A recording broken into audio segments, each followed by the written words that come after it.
Okay, thanks for coming back, everyone. Hope you all found good lunches if you were here present physically or even remotely.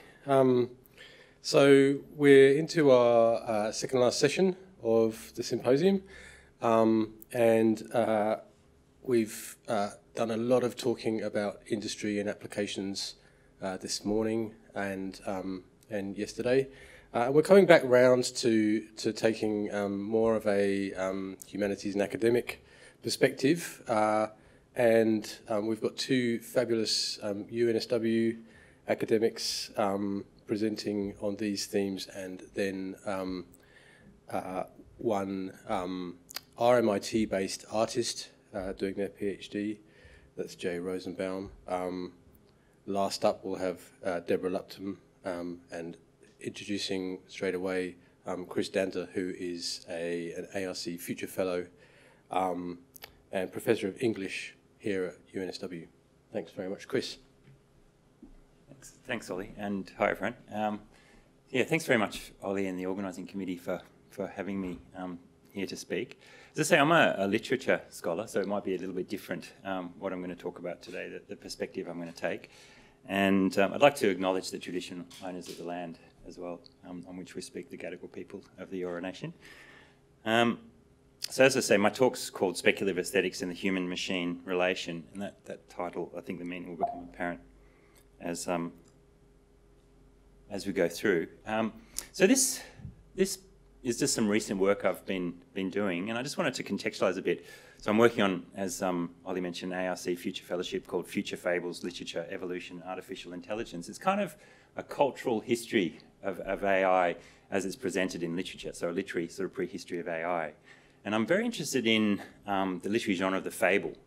You probably had read fables as kids, the idea of Aesop's fables, sort of animals as protagonists and objects as protagonists. And I'm trying to sort of expand our understanding of this literary genre by seeing it as one that we can use to understand the human species, one we can use anthropologically. So we can actually sort of write fables that sort of take into account the human species and think about our relation to the environment and where we're at with artificial intelligence or technology. So, by invoking non-human perspectives, fables allow writers to place the human species in its ecological context and to critique human anthropocentrism. And so that's the sort of larger project. But what I want to talk about today is really this, what I call conceptual metaphor that machines are alive. And it's actually surprisingly persistent, this idea that we have of machines being alive. So, one of the ways in which humans understand their relation to technology is by analogy to biological processes. So I would actually sort of include artificial intelligence in the kind of biological imagination we have of things. So we often think of machines as somehow being alive and as somehow evolving over time. And I'll just give you a few snapshots for this kind of idea of the machines are alive metaphor. Philip K. Dick, in a 1972 speech to the Vancouver Sci-Fi Convention, said, "In the last decade, our environment, and I mean our man-made world of machines, artificial constructs, computers, electronic systems, interlinking homeostatic components, all this is in fact becoming more and more to possess animation. In a very real sense, our environment is becoming alive, or at least quasi-alive, and in ways specifically and fundamentally analogous to ourselves." So this was in the 70s.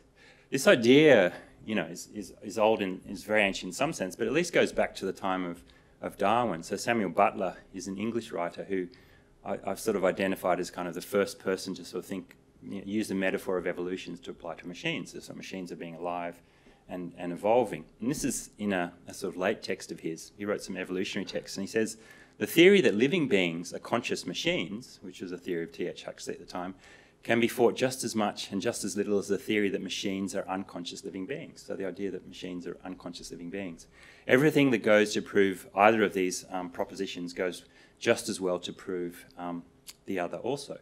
So again, sort of 19th century thinker, spent a lot of time in New Zealand, spent some time in New Zealand when he was coming up with some of his ideas. And I just wanted to jump now to the present, and this is a book that's been fascinating me by computer scientist Edward Ashford Lee. It's called The Coevolution, the Entwined Futures of Humans and Machines. And he uses exactly the same metaphor that I've been talking about. In my own exploration of the relation between humans and their machines, I have found it useful to think of the machines as having a life of their own, sharing our ecosystem and co-evolving with us. To consider them living is not just to consider them intelligent, nor to assign them agency, but rather to understand that they have a certain autonomy, an ability to sustain their processes, and an ability to replicate themselves, mostly with our help for now. The metaphor forces to the foreground doubts about the extent to which we control the trajectory of technology, and lends insight into other forces besides the force of human will that affect this trajectory. So it's sort of interesting, this idea of machines being alive as a way of thinking about our relation to technology. And he goes on to say, in the same book, Lee, he sort of says, that this is a kind of heuristic. It's a way, this idea of the machines alive is not so much, well, I can show you exactly that they are alive and prove to you this thing, but to use it as a way of thinking about who we are. So he says we could debate forever, whether to consider digital technology to be living, but the debate would be pointless. The more interesting question is this: can the metaphor help us to understand better what is happening to us humans and our society? So this idea of the metaphor that machines are alive is a way of understanding human beings and our present sort of relation to technology. So this is what I mean by sort of an anthropological device. It's sort of, a metaphor is a kind of anthropological device. And, so this raises a question, doesn't it? So how can the metaphor machines are alive be used anthropologically to understand better what is happening to us and our society? And one way I just want to talk about today is by helping us to understand the limits of our perceptive abilities and to confront our anthropocentrism. So in some sense, reversing that argument that isn't this technology amazing, it's what does this technology make us feel about ourselves? It actually makes us realize we don't know very much, and our perceptive abilities are kind of lacking. And I'm sort of interested in my project in literary writers who do this. But the example I'm going to give today actually comes from Lee's book. I'm sort of interested in a literary sort of aspect of his book. And so this term speculative aesthetics I take from the critic Catherine Hales, and she wrote a really interesting essay in 2014. She says the way to escape anthropocentrism, the idea that we're the centre of meaning and being, is precisely through an imaginative projection into the worldviews of other objects and beings, based on evidence about their ways of being in the world, although with the important caveat that these are analogies and should not be mistaken for an object's own experience. These are analogies, there are some metaphors. So it's a real problem. It's almost the problem of other minds. How do we put ourselves in the position of an object, of AI or of another animal? And you can see, I guess, a connection here with the fable. The fable can be a kind of experiment with this idea of speculative aesthetics, of putting yourself in the position of other things. So I just wanted to look at one example today, which I've found really interesting. And this comes from Lee's own book. So he's not a literary writer, he's a computer scientist. But there's one moment where I find it really interesting. He just turns and starts addressing AI programs that might be reading his book. He says, you, dear reader, may be yourself an artificial intelligence. There are quite a few of AI programs out there that voraciously read every text available and use the text to refine their own artificial neural net. If you're an AI, then I apologise in advance for my speciesism as an author. I will continue perhaps inadvertently to address my readers under the assumption that they are all human, yet I know at an intellectual level that some of you are not. So in some sense, it's sort of a technical point. It's a bit geeky, isn't he? Saying, well, I understand that there are these programs reading me, passing my book through Google Scholar, but I actually want to address them. And the technical term for this in literary studies, or it's a rhetorical term, is apostrophe, isn't it? So an apostrophe is a figure of speech by which a speaker or writer suddenly stops in his discourse and turns to address pointedly some personal thing, either present or absent. So I found it really interesting. So he's addressing, obviously, his human readers, and then he suddenly stops and says, well, some of you might be artificial intelligence, so I'll address you.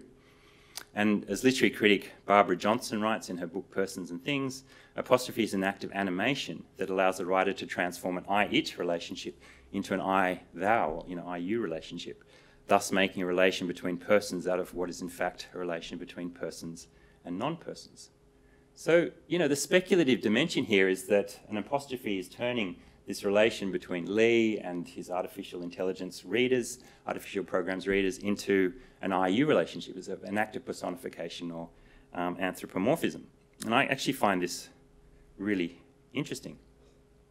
Something, you know, this is, again, something I'm trying to do in my project, but apostrophe thinks in relation of whether something is present or absent. And I'm interested in this distinction between foreground and background, because what Lee's actually doing is he's invoking something in the background of his writing. So these AI programs that kind of could be scanning his computer or scanning his book through Google Books.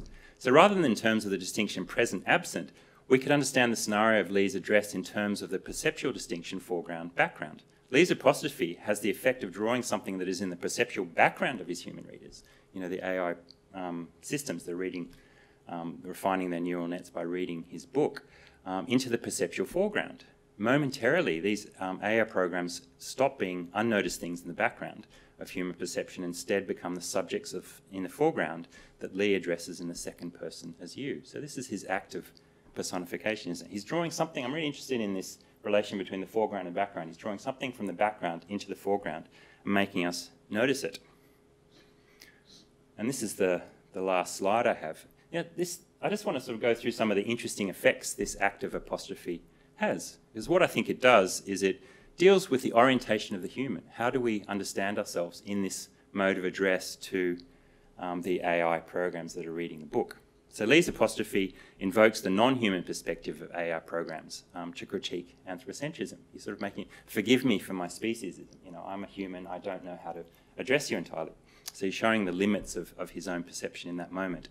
It redirects the attention of human readers away from the human-to-human communication taking place in the foreground and towards the AI readers and the human-to-non-human communication taking place in the background. It's a really interesting reorientation of the human subject.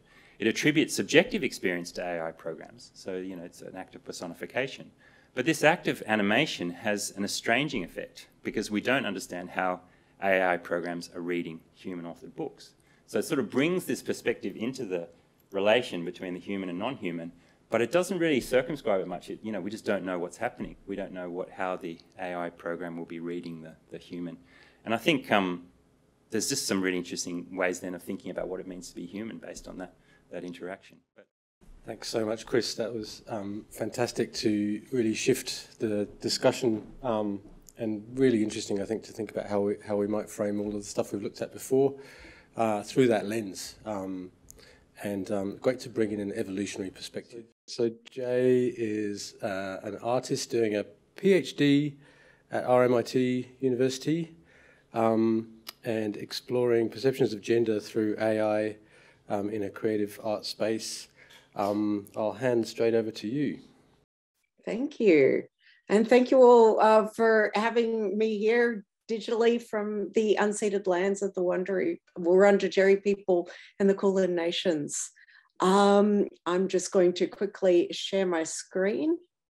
But yes, I am a student at RMIT finishing my final year. And yeah, I'm delighted to be here to talk about my work. So yes, I'm also a sessional lecturer at RMIT, and I teach design students about the creative possibilities of AI and how to view it through a critical lens. My work in AI centers around the navigation and evolution of our understanding of gender. And I'm fascinated about the nascent stages of AI and how our evolving understanding of gender is entangled in our unfolding understanding of AI. I'm also interested in the ethics of gender classification and gendered images made by AI. I'm currently finalizing my PhD exhibition that showcases 3 bodies of work developed during my time at RMIT. Set in Stone, where I de-bias AI through live data disruption techniques to show what it looks like when an AI is learning and growing. Frankenstein's Telephone, where words or images are put through a chain of AI systems to show how gendered images are created or interpreted by these systems using large and commonly used data sets. And the final project is Gender Tapestry, which seeks to bring together all of my findings and questions into one work exploring the concept of gender, the creation of gendered artworks, and the perception of gender. This is a little example of my online exhibition, which is all going to be 3D, mixed reality, and immersive and completely out there. I'm very much looking forward to it. Set in Stone explores whether we can affect image generation systems in real time and debias their results. It showed not only the signature aesthetics of the neural network and the debiasing of the results, but also creates a dialogue about how we're the sum of our experiences, not just what you see on the surface. So through this work, I learned that debiasing a neural network, like again with new data, is possible. I learned that the visual artifacts generated by the GAN as it learns and incorporates new data shows something almost like a mental disconnect as it accepts the new information. This project taught me a lot about data and a lot of technical issues relating to bias, but it also taught me a lot about how the strength of the imagery affects the results and how the journey of the development is so much of this work. Frankenstein's telephone initially began with my exploration of gendered imagery that AI creates with just words. I used the very first text-to-image generator, ATTN GAN, and connected it to a classification and repainting systems to see how different AI systems interpret the work of each other. By passing it through multiple stages, I can see how it observes gender and creates its own assumptions around gender. The segmentation stage removes all concept of gender from the, removes all concept of gender from the image, labeling the segmented person as person. So seeing new gendered words appearing in the generated caption was the key detail. It emerges thanks to gendered language in the training data set for the caption writer. I observed some clear gendering of the people in the data set, images, and captions. As mass workers are used to caption dataset images, I gained a real understanding of the reasons behind the gendering of these barely human appearing images. Background data plays a huge part in the gender of the perceived gender of the person as does the action that they're supposedly doing. This project has continued to evolve beyond my PhD research as more and more development is made into text to image based AI. It's very exciting. I've run multiple comparisons using the same text prompts to see how the development progresses and where the biases still remain. So in this example, I'm using a trans-masculine gender non-conforming person and a trans-feminine non-binary person sleeping together in bed. The first example is ATTN GAN. That does not appear human at all, but the AI actually did see some personhood in that, excuse me. Clip-guided VQ GAN, the next stage. We see pride flags, we see two beds, but not really a lot of personhood, no people really. Mid-journey, now we're getting somewhere. Actual people looking, there's an intimacy to this work. There's a slight sort of offness in some of the features, but there's a real sense of intimacy and a real sense of what the prompt was guiding towards. DALL-E 2, they look like friends. These are friend-shaped people, and it's very coherent. It's very believable work. And finally, Stable Diffusion, again, I literally did this one just the other day. Again, very believable.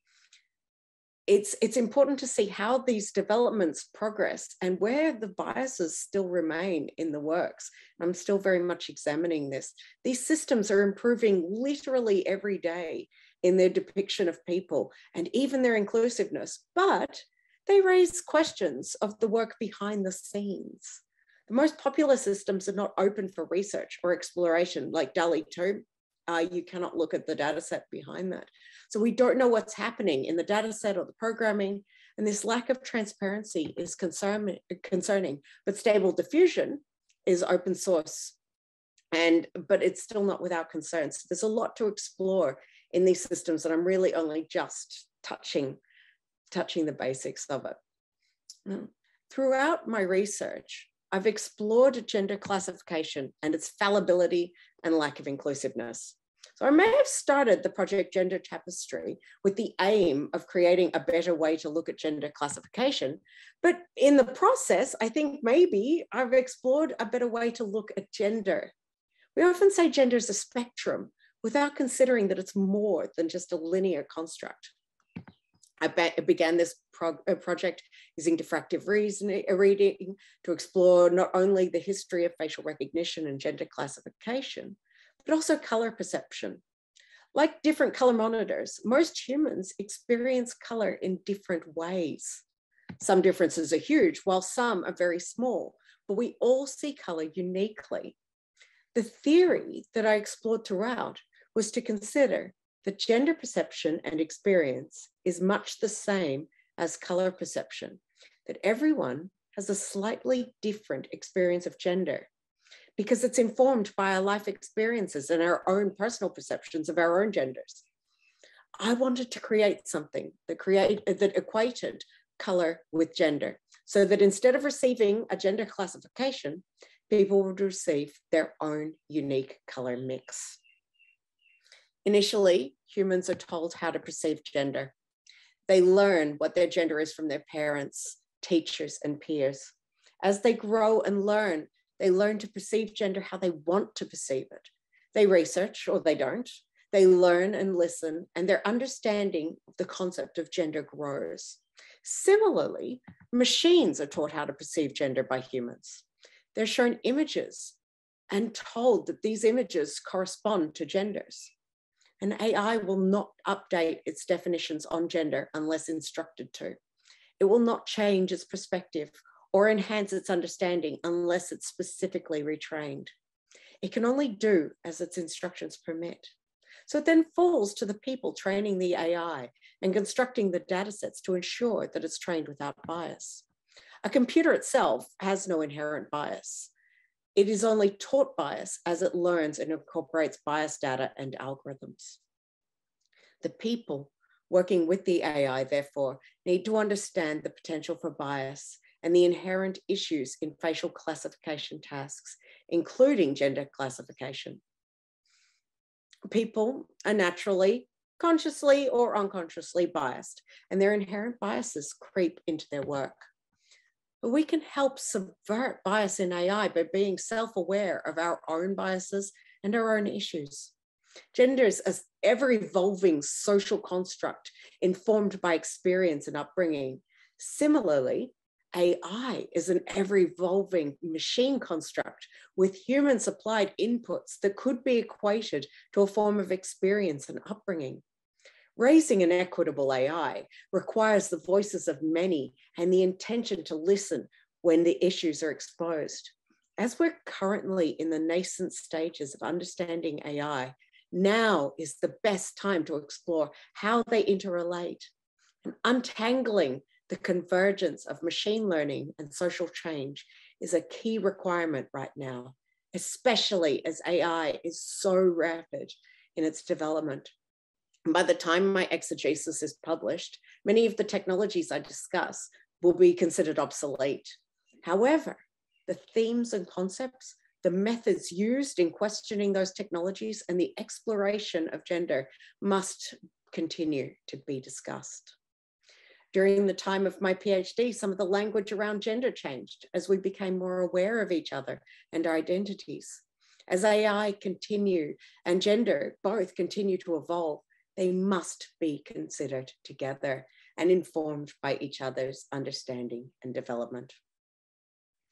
My work's about the nature of gender and about the nature of perceiving gender. So I've explored how to debias gendered works, how AI creates and genders images, and how to create a new way of perceiving gender as a 3D color spectrum. We're at a critical juncture of technological and sociological advancement, both with the surge in AI training and with recent sociological advancements in how we think and talk about gender. The time is so ripe to merge these developments and to realize that we cannot train machines in the outdated social mores of the past, but instead need to think ahead to a new stage of development and understanding of ourselves and our AI. Thank you. Thank you, Jay. That was fantastic. Thank you very much. So thought-provoking. Thanks. We're going to keep questions to the end, as we've said, so please do have thoughts ready. And I'd love to invite now Deborah Lupton, Sharp Professor in the Centre for Social Research in Health and the Social Policy Research Centre, and the leader of the Vitalities Lab, as well as UNSW Node Leader, Health Focus Area Leader, and People Co-Leader of the Australian Research Council Centre of Excellence for Automated Decision-Making in Society. It's quite an incredible number of memberships and leadership roles you have there, Deborah. And I'm extremely interested in this talk, which brings in, again, perspectives from looking at the animal world. And I think that will connect very nicely with the last two talks we've just had. So handing over to Deborah. Hi, everyone. It's great to be here, and I'm speaking to you today from the Ngunnawal People's unceded lands here in beautiful Canberra. This is where I took this photo in the lovely Red Hill Reserve that I like to walk in. And I've used this photo because it very much relates to a project I'll be talking about later. And what I'm going to be talking about today is more than human well-being and emerging digital technologies. And I don't know if Ollie did mention my affiliations because I couldn't hear him, but these are my affiliations. I'm leader of the Vitalities Lab. I'm in the Centre for Social Research in Health and Social Policy Research Centre. And I'm also the leader of the UNSW Node of the Australian Research Council Centre of Excellence for Automated Decision Making and Society.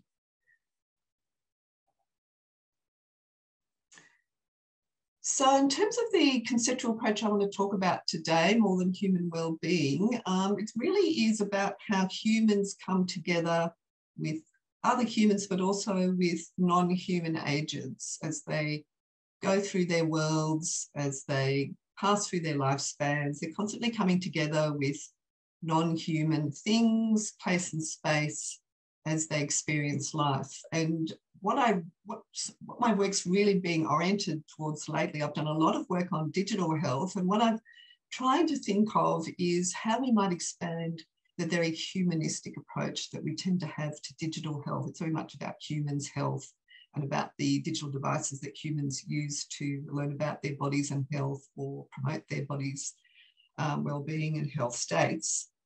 And I've been thinking recently, it's really important to, given that we know that humans' health and well-being is very much part of the more than human worlds in which they live, other living things, but also non-living things, that we really should be starting to think about how to think about more than human well-being in which humans are always inevitably a part. And this is another photograph I took, which I think sort of sums up some of what I've been trying to think about. It's in Ngunnawal land. It's a concrete footpath that's been poured, but a leaf from a tree has fallen and made a sort of fossil-like imprint on the concrete. And I often see these kinds of fossilized concrete impressions when I'm walking around my local environment.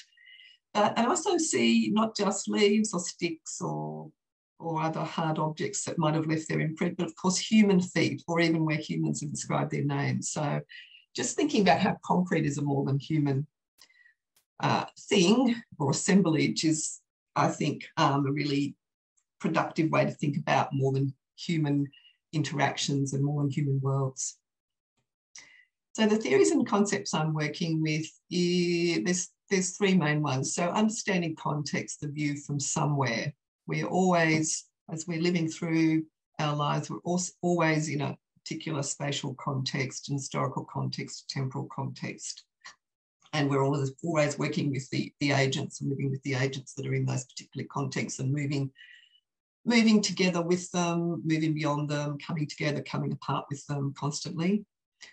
And that gets on to the second concept, understanding liveliness, the constant change in more than human worlds. And thirdly, understanding the more than digital dimensions of digital tech use, because of course, whenever humans or non-humans for that matter are using or engaging with or living with or having these devices on them, they're also, again, moving through more than human worlds of non-digital things. So I've done research, for example, with people who track their cycle rides. And if you're a cyclist in Canberra, you're often engaging with the magpies that might be trying to dud at your head in spring. You're engaging with dogs and other animals running across your path, other humans on their bikes or pedestrians, as well as, of course, the tracks, the bushland or the built environment that you're moving through. So that's just one example of the more than digital dimensions in which we use digital technologies. And a few keywords for me are entangled, kinship and relational.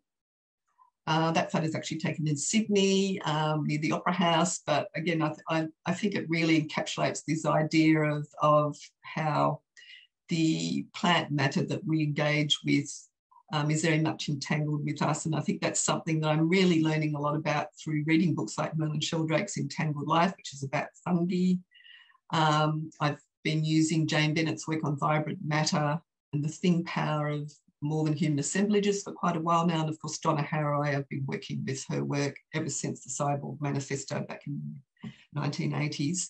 And I've also put there a collection of books called Kinship, which brings together some really interesting ecological writing and thinking from First Nations people in different world contexts, but also non-First Nations people, biologists, ecologists, philosophers.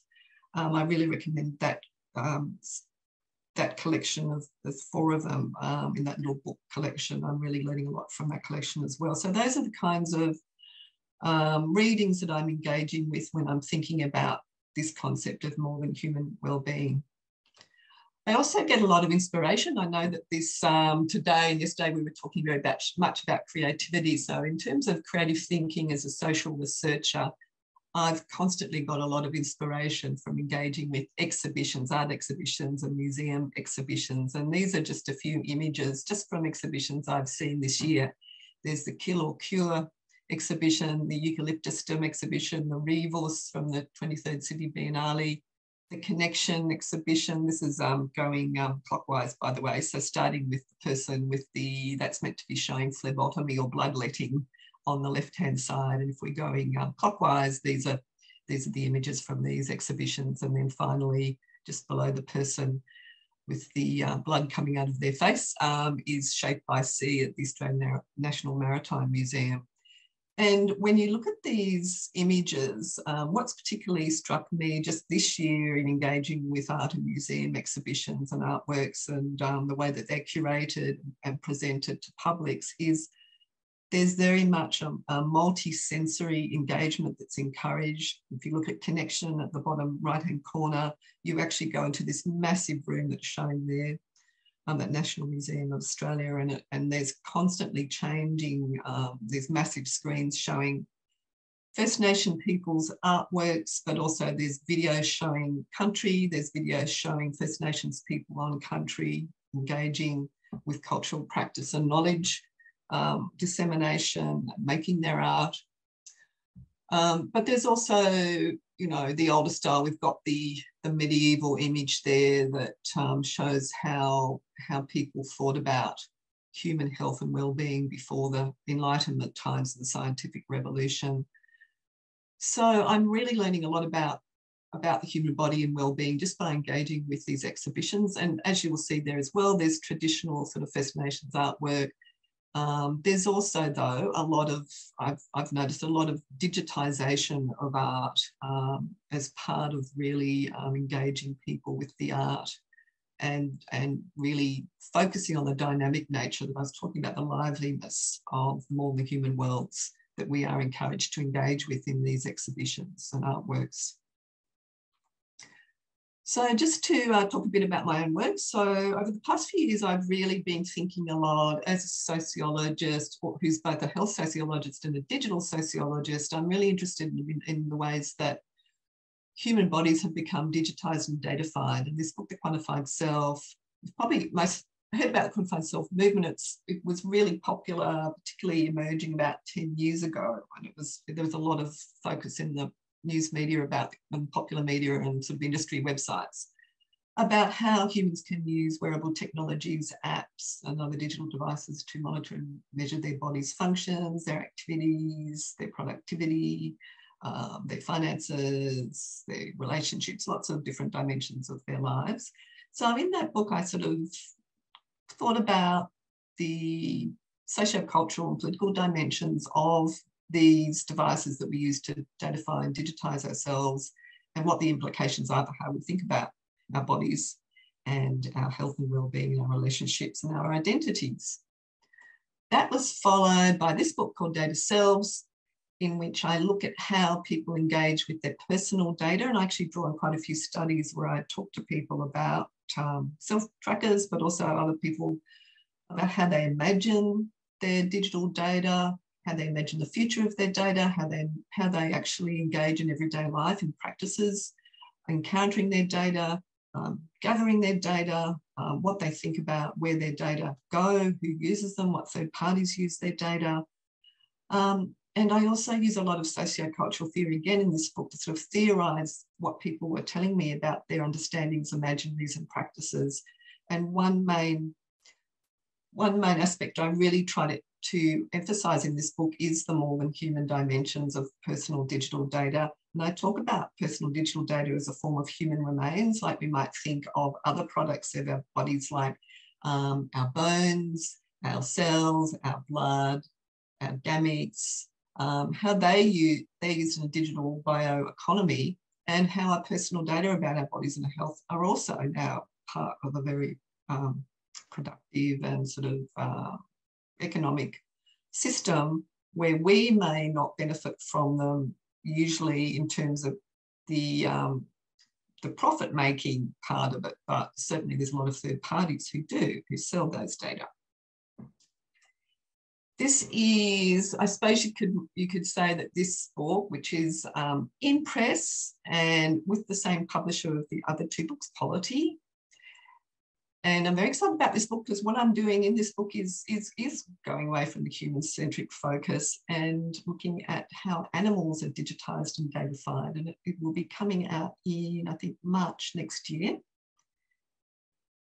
And what I do in this book is, yes, there's some talk about Grumpy Cat and friends, but what I wanted to do is expand the sort of the Internet of Native Cats idea and look at the way that, the book is focusing very much on human-animal relations and how we think about our relationship with other animals, with and through digital devices.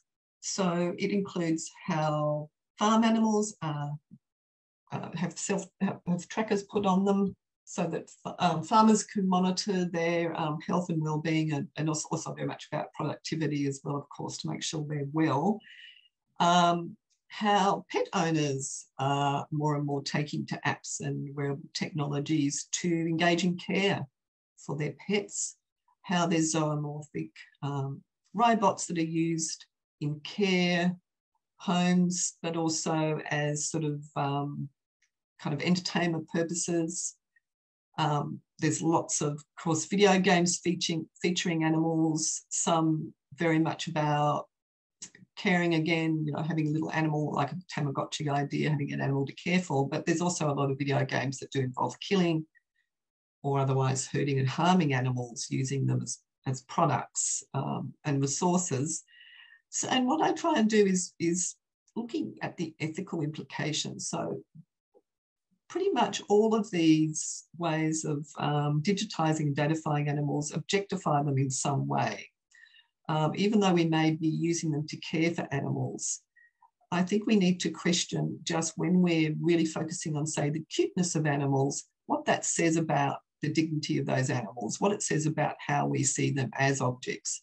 More and more we're seeing animals used, whether it's animal robots or you know, living, breathing animals, as care objects, as therapy objects. What does that say about our relationship with animals and how we objectify them as, you know, sort of care objects for our own health and well-being? So those are the sorts of issues that I cover in that book.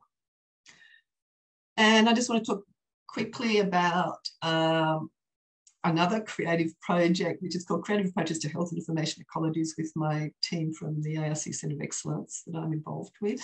Vaughan Wozniak, Connor and Ash Watson are working with me on this project. And what we're trying to do with this project is that we're trying to expand the notion of health information beyond that of digital data, because more and more we're told, you know, medical data generated in our medical health records or with and through digital devices, through scanning or through self-tracking or self-care monitoring devices is really, you know, the most accurate, the most authentic, the most important data that we have about our bodies and our well-being. What we're trying to do with this project is say, well, trying to make the connections between human, again, going back to what I was saying earlier about human health and well-being and the non-human world that they live within, and also to acknowledge that we are part of that. Our well-being is very much part of that planetary health ecologies. So what we're trying to do with this project is work with people to think through about how we learn about our bodies, not only through digital devices, but through our interactions with other living things and with place and space, and what that can tell us about how we can sensitize people to make them more aware of our role as custodians, but also intimately embedded within those planetary health ecologies. So this is a Padlet that we use. We do online workshops. So actually use digital technologies to do these workshops. These are images that the team took ourselves, and we asked people to look at these images and to think about whether any of those images made them think about how they learn about their bodies based on their own biographical experiences of living and moving through worlds of their own. And what we're going to do is we're going to, based on these workshops and based on what people tell us, we're going to create an exhibition ourselves using recycled wood and some 3D printing technologies actually to shape sculptural forms in the recycled wood and then exhibit these. And the whole point of these recycled wood artifacts is to really emphasize that just as living in the world makes marks on our own bodies as we engage with more than human things and with place and space, so too living things like trees, of course, have their growth rings. They have marks on them left by other agents in their worlds, including humans, but also non-humans. And we want to use this medium of recycled wood to help people think about their role in planetary health ecologies.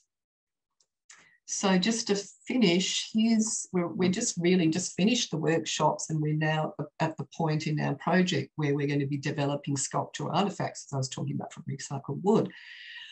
But looking at the way that people responded to those images that we showed them, we can already see that there's actually, you know, really quite poetic ways that people describe their reactions to the images that we'll be able to build on ourselves in creating these sculptural artifacts. So, for example, the forest, so many things growing there, if only we could understand it, it's like my health to me. Or the feather represents fragility to me, but life is precious.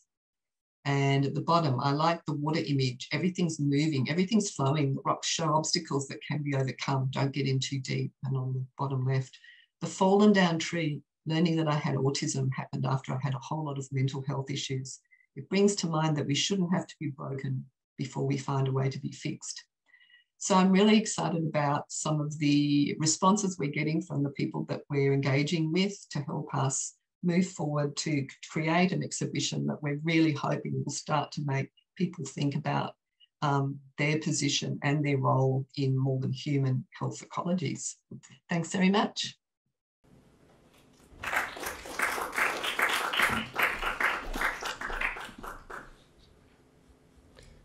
Thank you, Deborah, and you did just receive a round of applause from the room, but it was muted.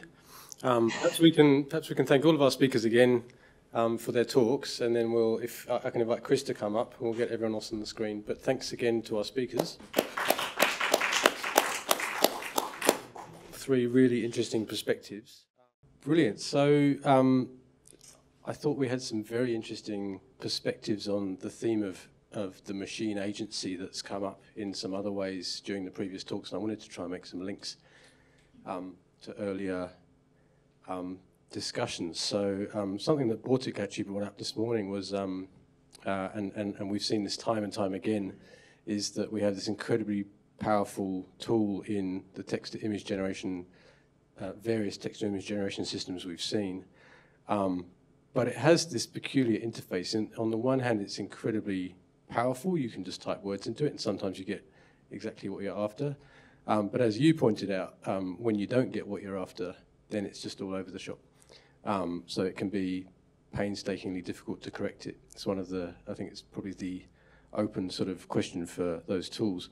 I think, Chris, you brought in the discussion of the machine agency in an interesting way. I want to suggest that this is a theme that I'm very interested in. That there's a kind of unintentional agency there, in the sense that it is a dumb tool. It's performing a function that's entirely deterministic that we don't necessarily understand very well, but we don't see it as an intentional agent that resembles humans or animals. But it's still doing something that we don't expect, and it's still possibly sort of forcing the artist's hand in various ways, and many tools do that. We work with their affordances. So I wanted to see everyone's perspective on that. Chris, from just thinking about those ideas of how we personify and reflect on the behaviour of those kinds of systems. Jay, definitely in terms of your actual experience using these. And Deborah, if you have anything also to add. Should I go first? Oh, yeah, is this on? Yeah, I mean, I guess, yeah, my paper was in some sense about the beginnings of thinking about the agency, and obviously in more literary examples of anthropomorphized machines or AI, you'd see that a lot more. I think something that interests me is this question of anthropomorphism, and I just, something I didn't really say in the paper, but I've done a lot of work on anthropomorphism. So it has this very bad rap because you say, well, as soon as you anthropomorphize, you project human agency or human qualities onto something else. But I think what people don't understand is that we actually we try to understand things that we don't know by anthropomorphizing them. And you can sort of anthropomorphize in some often very self-critical ways. So you can produce a kind of anthropomorphized animal or an anthropomorphized machine that then you use to think and critique what it means to be human. So I don't see any kind of thing that says, as soon as you anthropomorphize, that's immediately a sort of anthropocentric gesture that you're immediately harming something else and so on. So you can use it in more respectful ways. And I mean, I have this interesting experience. I teach a course at UNSW called Animals, Monsters and Machines, and we address this question of, say when we read something like Kafka's The Metamorphosis, and the students say, oh, but he's anthropomorphizing, the bug that Gregor turns into in that story. And then you sort of just ask a very simple question. So you say, well, what does it mean to be human? Like, do we know exactly what it means to be human? And then people start backing off, well, no, not exactly, And so you realize anthropomorphism is a way that you negotiate with non-human agents what it means to be human. And so, yeah, I mean, that would be part of the response to that kind of problem of agency, yeah. Great. Jay, from your experience working with systems, you were showing us going through a series of different systems and understanding how well they represent your intent of producing certain images. So I wonder if that theme resonates with you as well. Oh, absolutely. I think of my work as a very collaborative process with the different AIs. And I really, really like to look at how they work. And I see that when I'm working, especially with these text to image generators, which are still so new, but so interesting, the way they've developed, there's still so much plumbing to be done of those depths. But I think of it, I talk about it, I talk to them and I think about them, and I definitely anthropomorphize them. I can't help it. But seeing how, the different ways you coax the results you want out, each one has different responses. DALL-E's pretty, literal. Midjourney likes very dream-like states and, sort of fanciful things, and stable diffusion works more like clip-guided diffusion, where it wants the classic stages, and it wants the flavorings, seasonings, as Janelle Shane refers to them, and I like that, where you talk about or trending on ArtStation, or you talk about Behance, or you talk about various artists that you're interested in. The gallery that I've been developing is actually, or the series of galleries I've been developing is actually all in concert with Midjourney. And it's been very interesting to sort of contextualize my research into a three-dimensional space using the input of AI. Like, that's just the weirdest collection of inputs, but it really works for me. I'm having a blast with it all. Yeah, I love the way that you're really revealing the process in your work, and like kind of having a very transparent discussion around how those systems work. I think that's an incredibly effective way to do art with AI, not to package this all up and say, wow, AI made by art, art made by AI, but there's that collaborative element there. Oh, definitely. I mean, I think that anything involving AI should have as much transparency as possible. I mean, it often comes down to a lot of conceptual art practices where you can list all the stages, and people should be able to replicate something similar by following the stages. And so a few people have written about that, and I've written about it as well, considering AI art as a more conceptual practice. And I think that that's great in terms of how that delivery works. But also I think that in terms of the ethics of AI, which of course you cannot untangle from AI art, transparency is one of the key parts of that. Great. And Deborah, from what you've seen of this kind of work, how are you beginning to see AI fitting amongst this wide space of non-human agency, or I'm not sure if you use the term agency, but non-human connectedness? Yes, I do use the term agency. I build on the theoretical concepts from First Nations cosmologies, pre-Western, non-Western, pre-Enlightenment cosmologies, which were very non-anthropocentric in many, many ways, and still are for those living cultures that are currently thinking about humans' position in the world. You know, for me, AI is really just one of those agents within the assemblages, the more than human assemblages that I was talking about. It's part of the more than digital environments in which we are learning about ourselves and our bodies and our relationships with other things and beings. And, you know, I find it really interesting, for example, that there's more and more really interesting biological work about I hate to use the term sentience and intelligence because they are very anthropomorphic, I think, but about the knowledges of plant life, fungi life, you know, other living creatures, other animals, about their wisdoms, that, you know, in some ways that intelligence, the artificial, I mean, we can talk for a long time about even how good the metaphor of artificial and intelligence put together as artificial intelligence, basically, you know, what the deficiencies are to even using those terminologies to think about these devices and technologies and tools. But I learn a lot. And I think maybe the people who use AI creatively, or the developers and designers and coders, I've learned a huge amount by reading books about, you know, fungi intelligence, or plant intelligence, or non-human animal intelligence, or ecological intelligences, and the, you know, this synthesis between the living agents and place and space, for me, just blows my mind. And there's so much that we still don't know as humans, even though we like to think we know so much. So I guess that's taking a very broad view that's really building on this idea that I have about more than human worlds and well-being. Perhaps the point there is that words like sentience and intelligence are evolving as we come to gain that understanding that they don't have to be anthropomorphic if we frame them in the right ways. I think intelligence in particular. Yes, I guess we could ask if we always think of AI as sort of how it equates to human intelligence and knowing and sentience.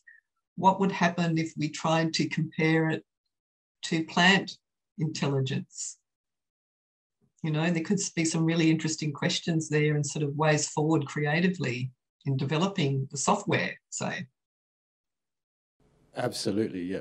That's a really great point, and I think ties back to our various friends here who are from ANU Cybernetics and the discussion that we were having over beers last night about this sort of new cybernetic perspective and how that's potentially returning to a framing of what we now generally dump into the AI bin, but actually is a much broader subject. So absolutely, I think that animal perspective, animal intelligence perspective is so useful in maybe looking at the way that we're interacting with things like DALI. Really, really powerful perspective. And to just follow on from that, I think everyone in this session has presented really powerful tools for imagining the future from a humanities and creative arts perspective. How might we engage? I'm not sure how many people. I know Chris was here earlier on. We had some talks from industry looking at, showcasing new technology and thinking about changes in the music business and so on.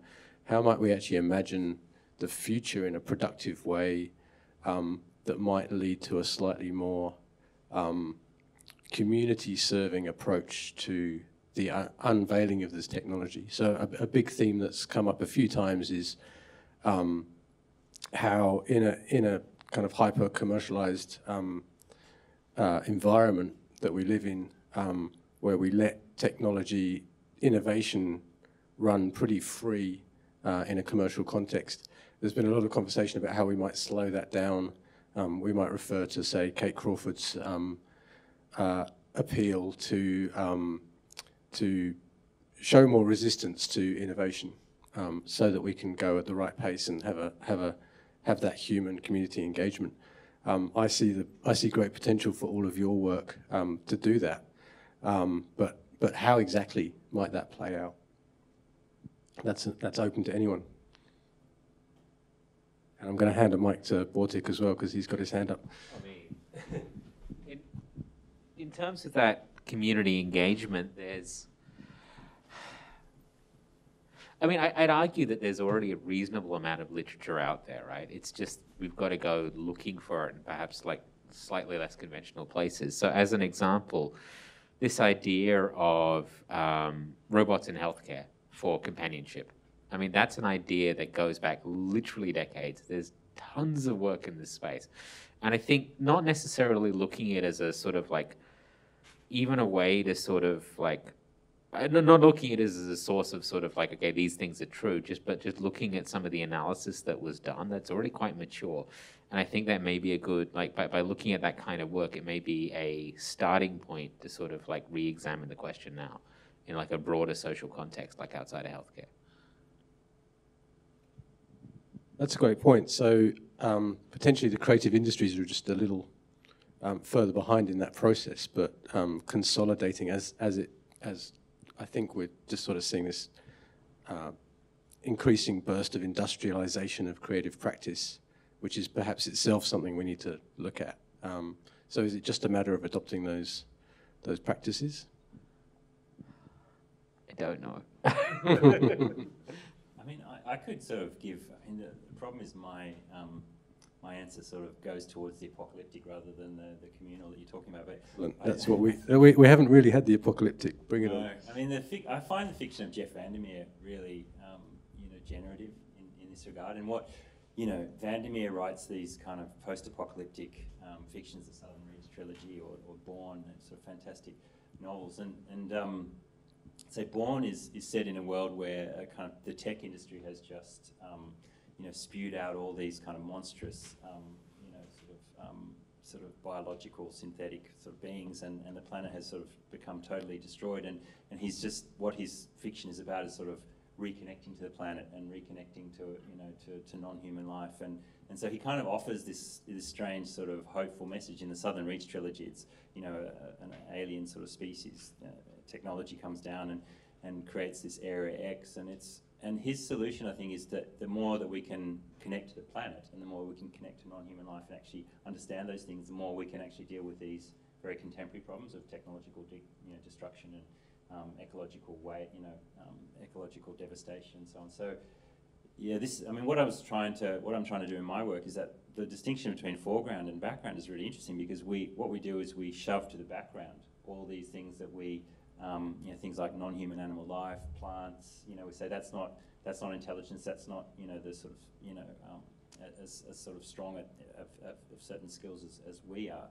But by recuperating those things and actually, so using in sociobotics sort of animals to calm people and it's actually sort of in some sense a gesture of connecting with the environment and the world. And so I think it's not just focusing on, the particular robot, say seal, that you might be using in that kind of health experience, but actually it's a sort of broader connection to the environment. And so I see that as, coming through the fiction, but also this kind of healthcare, I guess. Yeah. So,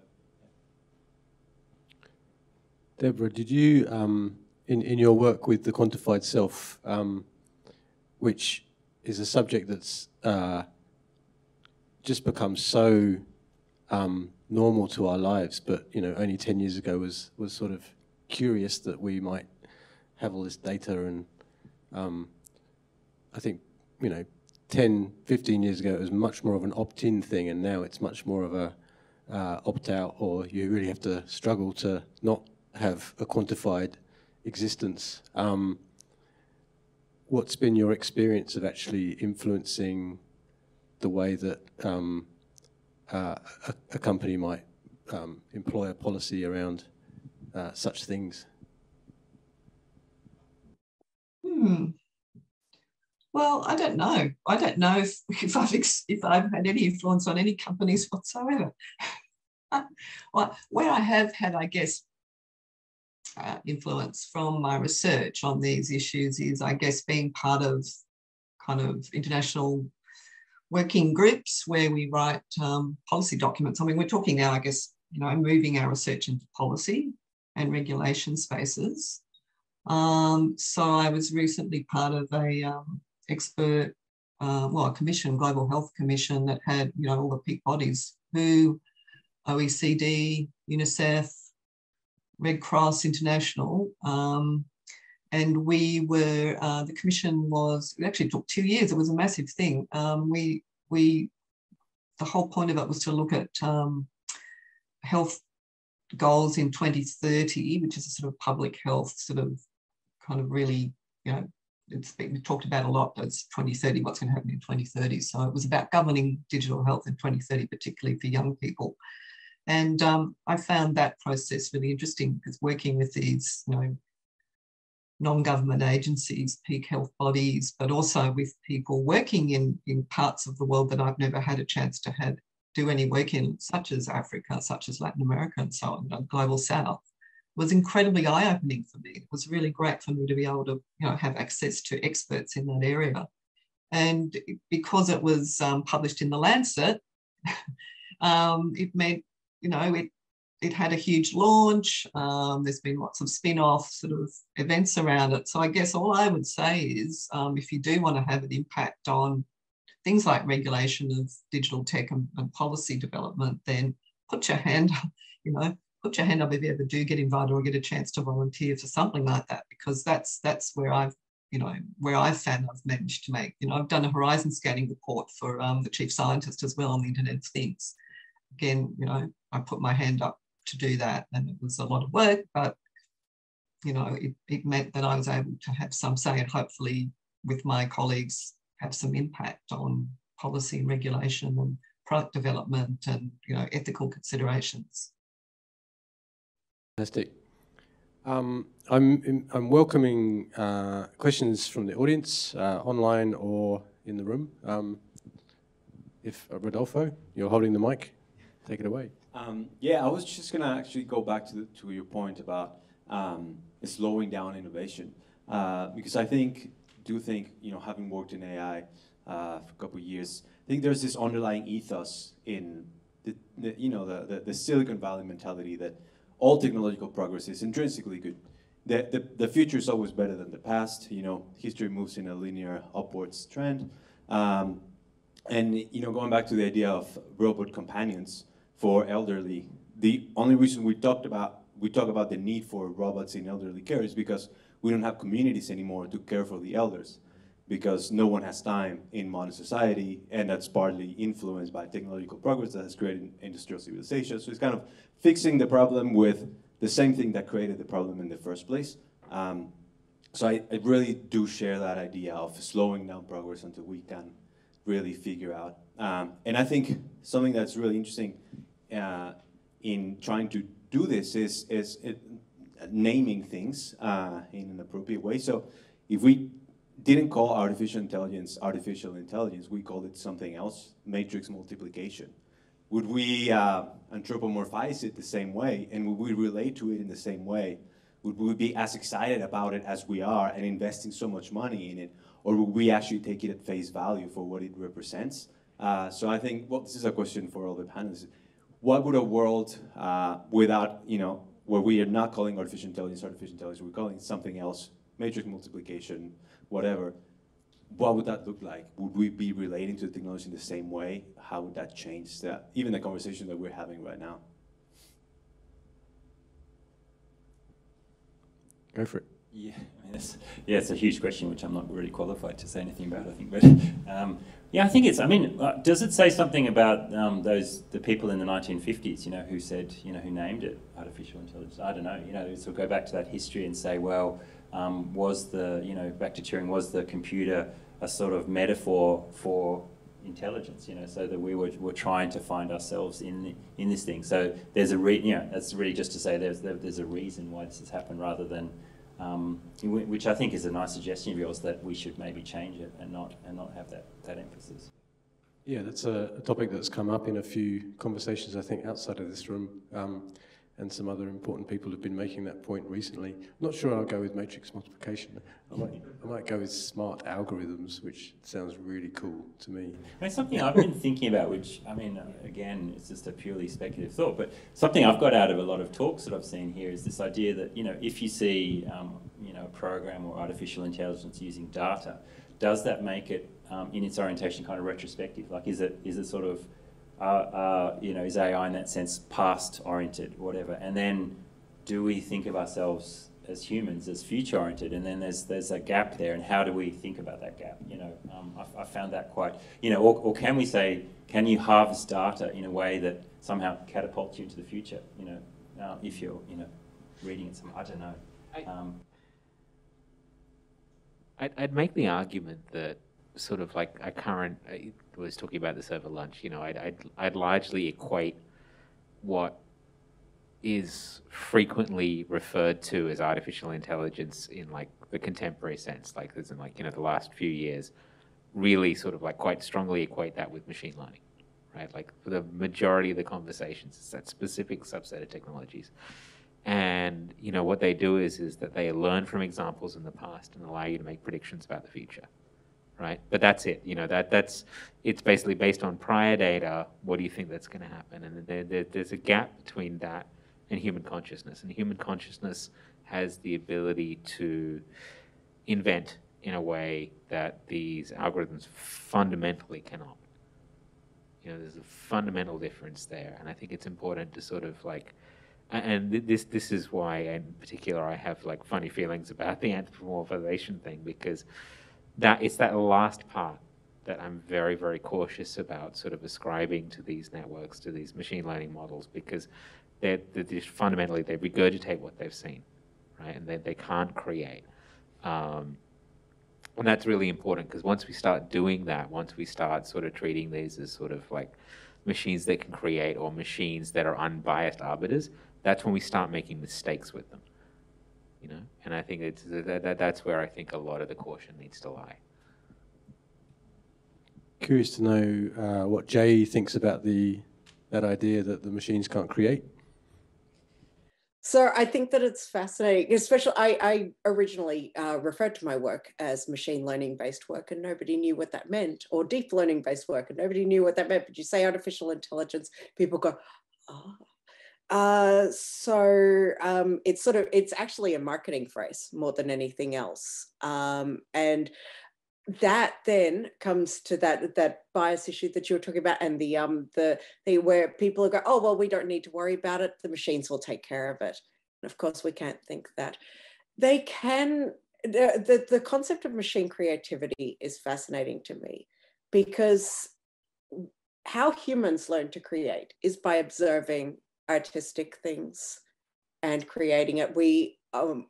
Our earliest stages of creating art is copying. We're copying what we see. We're copying what other artists do. We're learning to express for ourselves what that is. Now, especially the latest machine learning models, you see a development in, they do the same thing. They take in what they've seen and they create work based on that. Now, so again, can only create what it's been trained on. If you train it on cats, it's not going to create dogs. And it's certainly not going to create a sailboat. But with the new models, began and onwards with the new text to image generators, you look at, they've trained it on so many vast quantities of art, photography, stock photography even, every conceivable visual creative medium has been put into these, and they are learning for a given definition of creativity. They are learning a form of creativity. The systems begin with noise. They begin with nothing. It's not like they start with a base image. They start with the text you give it and build up from the noise.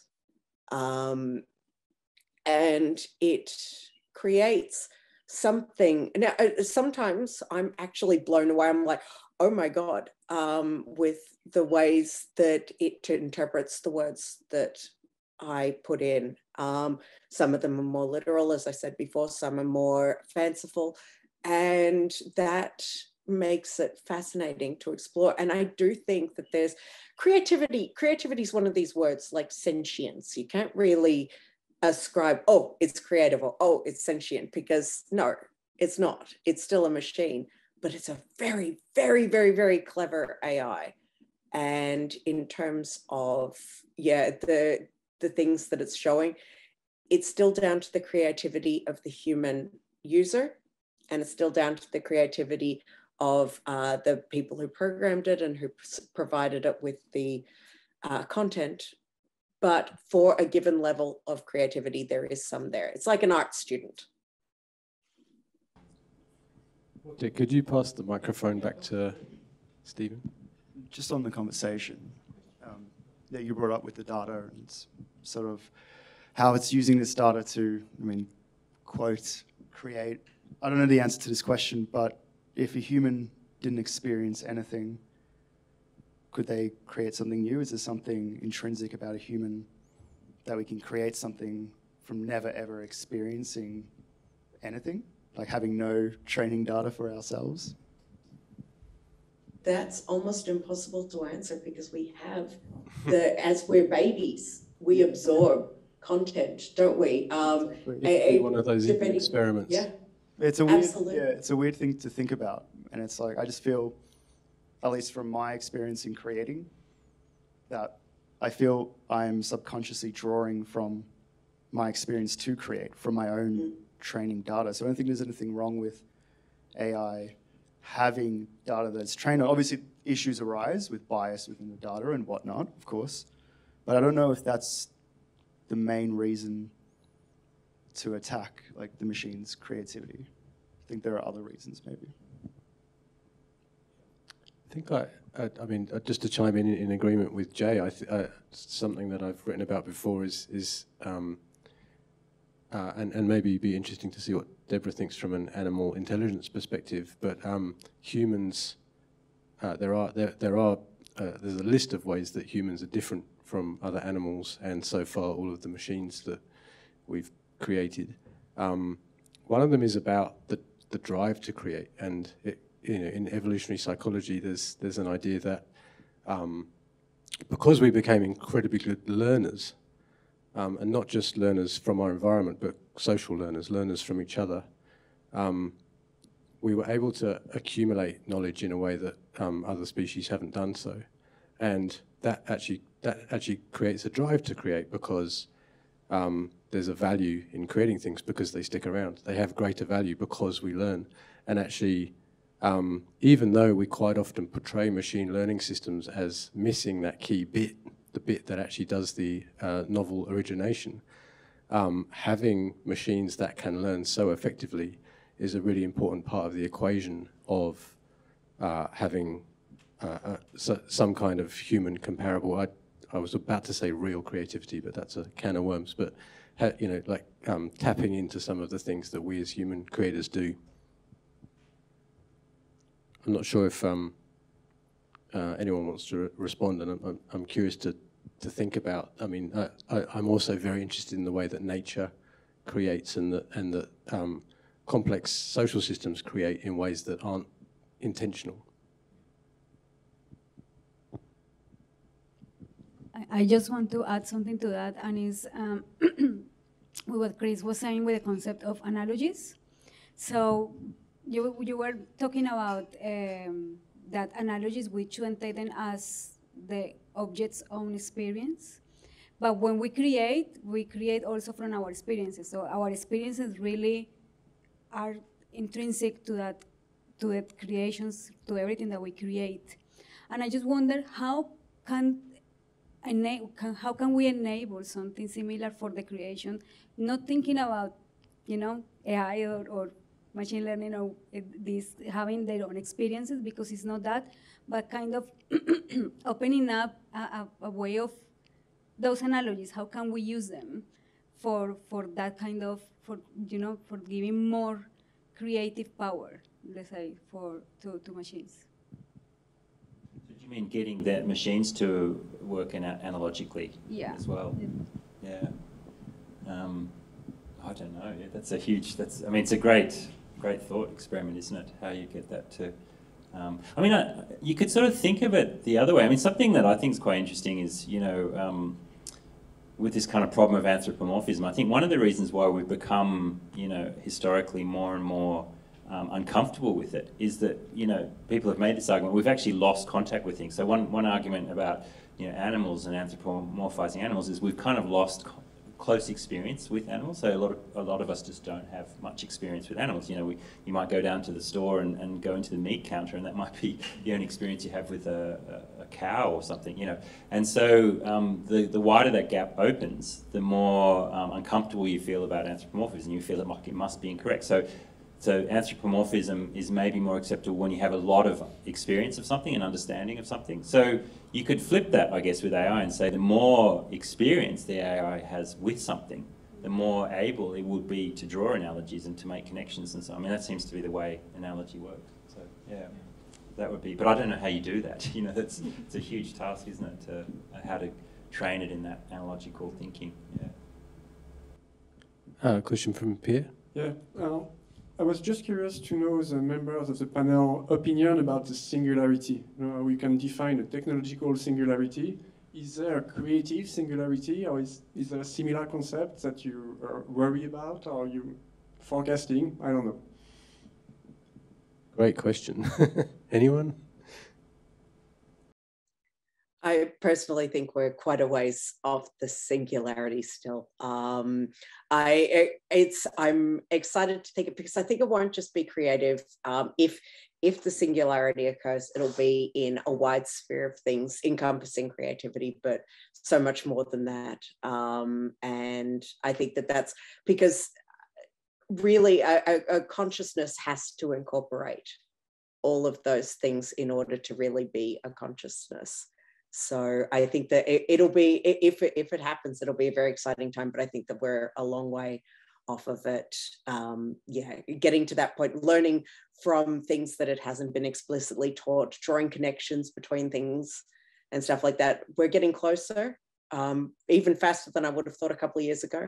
But yeah, I think that we're still off of those interconnections that make this conscious thought of the singularity so very important. I mean, I guess the singularity is something that, you know, in my project is one of the reasons why AI has become so, interesting for people, saying, well, will they become conscious, and then and so it's a fascinating. So one of the historical reasons why it's suddenly taken off again. I mean, I used to ask computer scientists when I sort of met with them what they thought, and amazingly, a lot of people would say, yes, but maybe in 1,000 years or something, or it might just take a long time. But it is, I guess, it's that sort of thing of our perception of the speed of which change is happening. So, which Jay was just saying,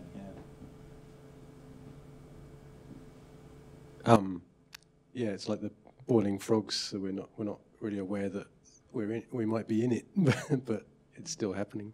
One more question from Ben, and then I'd love to steal one more question before we wrap up. Sure.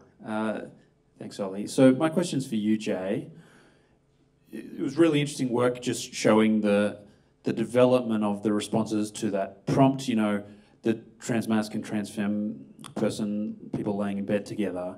How much prompt engineering does it take to get those outputs, and how do you feel about it when it kind of gets it wrong, or displays some of the more cooked things that can come out of these systems? Tell us about that journey. Interestingly, with this specific area, I didn't want to do any prompt engineering whatsoever.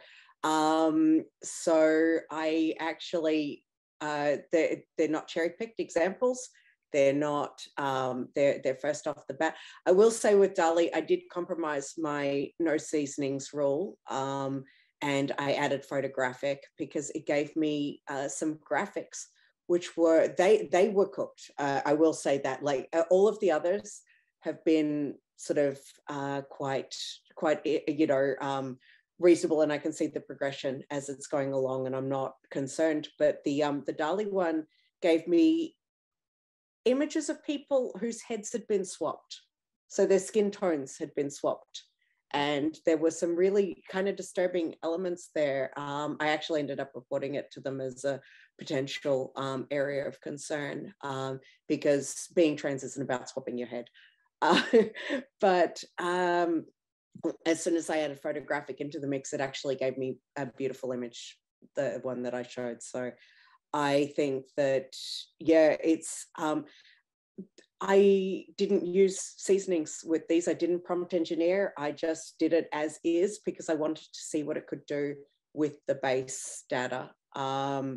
These are, the caption is actually based off of the broadly gender spectrum stock photography collection by Zachary Drucker, because I'm interested in the metadata of stock photography and how those captions come about. So I thought that would be a good example to use. And it really does show the flexibility of the different systems. So yeah, some of them I will use quite a bit, but not for this research. I want it pure and unadulterated at the moment, not engineered at all. Cool, thanks. I mean, this question actually follows in, I think, quite well, and it's another question for Jay. So over, say, 10, 20 years, we've gone from neural networks that kind of, classify dogs or cats to neural networks that have completely fluid input-output spaces, as they should. If you think back to the, arguments about whether a neural network can solve the XOR problem, and where we're at today, it is quite a remarkable transition, and obviously feeds into your work with this amazing parallel, if you like, between the way that collectively as a society we've transitioned our language around gender, and so almost simultaneously machine learning has managed to go from being very brittle and very class-based to being completely fluid. And I mean, so I'm not sure when you started doing ML-based work and whether this is something that really opened up that potential for you, and whether there are any deeper parallels there. I started about 5 years ago, or maybe 6 now. I did it for my master's, was my first machine learning stuff. So I used style transfer and exploring gender again, because, but I think that we're still, in a lot of ways, we're still very locked into this rigid thinking with a lot of different AI systems. And we need to get beyond that.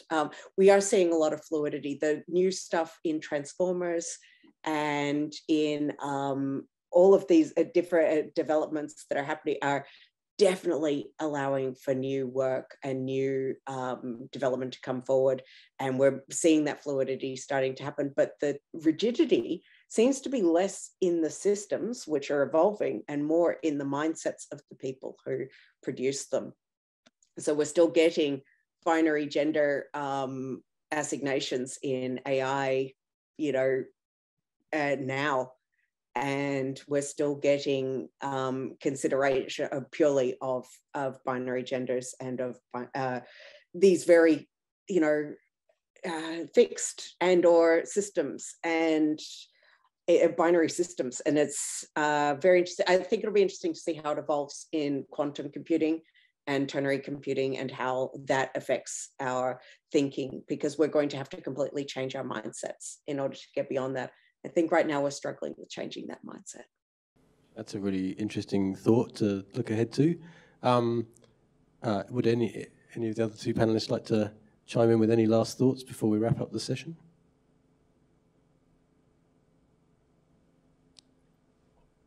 All right. Everything's said that needs to be said. Thanks so much to a really fascinating trio of speakers there. Deborah Lupton, Jay Rosenbaum, and Chris Danta. Let's thank our speakers.